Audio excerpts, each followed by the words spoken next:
guys, my name's Luke Boone and today I'm going to be sharing a really important tip with you that is going to help you a lot with your cross skills.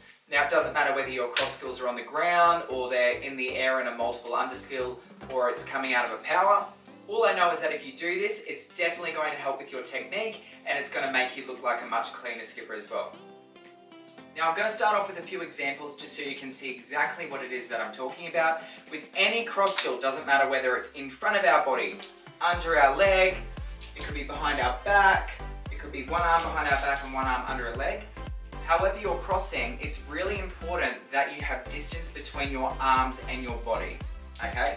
So for example, in the EB toe, my arm, doesn't matter whether it's in a multiple underskill or it's just on the ground, my arm is not allowed to touch my leg, okay? And the arm that's behind my back won't actually touch my back, okay? There's always got to be room between everything so that we can move really cleanly in and out of skills. If our arms are too close to our body, like this, it's actually really restricting when we're going in and out of skills, especially in multiple underskills. Okay, so make it your goal in any cross skill to try and have as much distance as you can. So this is an example of my arms glued to my body.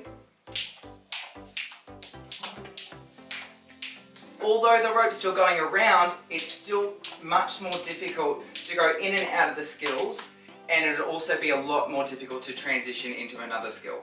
So for example, a CL, okay? Versus having that space between, it makes it a lot easier to go in and out of skills, okay? And transition into other skills. On skills like the AS, it's obviously really difficult to have your arms completely separate from your body, but try and minimize the contact between your arms and your legs. And so instead of this, we want to do,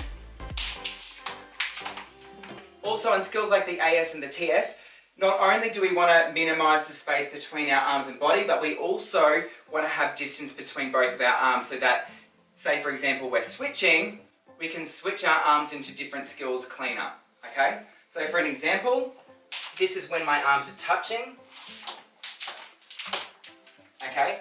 Not very clean, versus having that space. And you'll find in skills like the AS double under switch and the TS double under switch, by having that space, it makes it 100 times easier to switch. Now another skill you can test this on is the backward TS switch. If my arms have too much contact, the rope actually comes around a lot quicker as well. And by having space between everything, you can actually control the rope a lot better as well and slow it down. So I'll see if I can get it from this angle. And this way. Versus, okay. So hopefully that one helps you out a lot. I'm going to share a few more examples with you.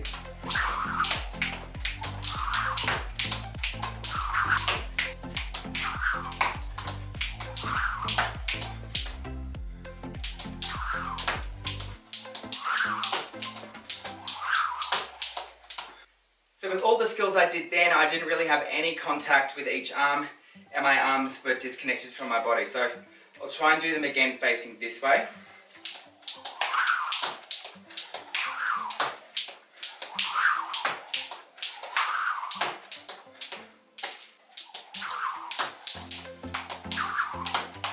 Now let's look at the TJ. When we go into the TJ, we want to make sure we've got space between our arms and that this bottom arm isn't touching our leg, okay? So broken down, side swing, toed open. Again, we don't want to be connected like this, we want that space there. By keeping everything connected, it's really restricting going in and out of the skill, okay? We can't get that extra bit of reach that we need, whereas this, we can move in and out of skills a lot more freely. So now I'm going to give you an example of coming out of a power. I'm just going to do a frog to CL. But although the rope went around, my arms did a lot more work than they needed to by staying connected to my body. So we want to disconnect that, have some space between everything. And the rope will travel around a lot more smoother. AS double under switch. Okay, although the rope went around, still it makes it very difficult to switch in and out of positions. We kind of want to get this part of our arm, the crease there, to touch the back of our knee, but the forearm, majority of the forearm, we want to have disconnected from the legs. Okay, so to see if you can see the difference between these. Okay, versus this.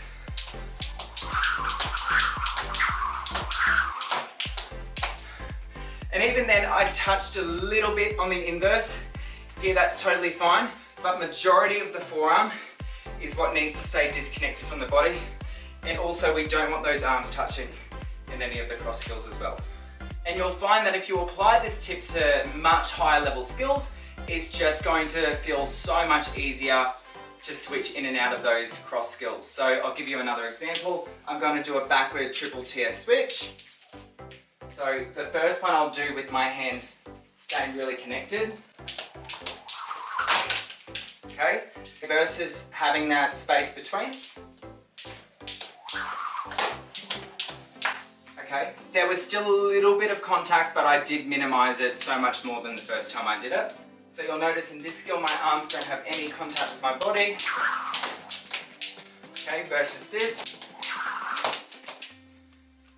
Now I know a lot of you may already be applying this to all the skills that you're doing, but if you're not, definitely try it out, give it a go.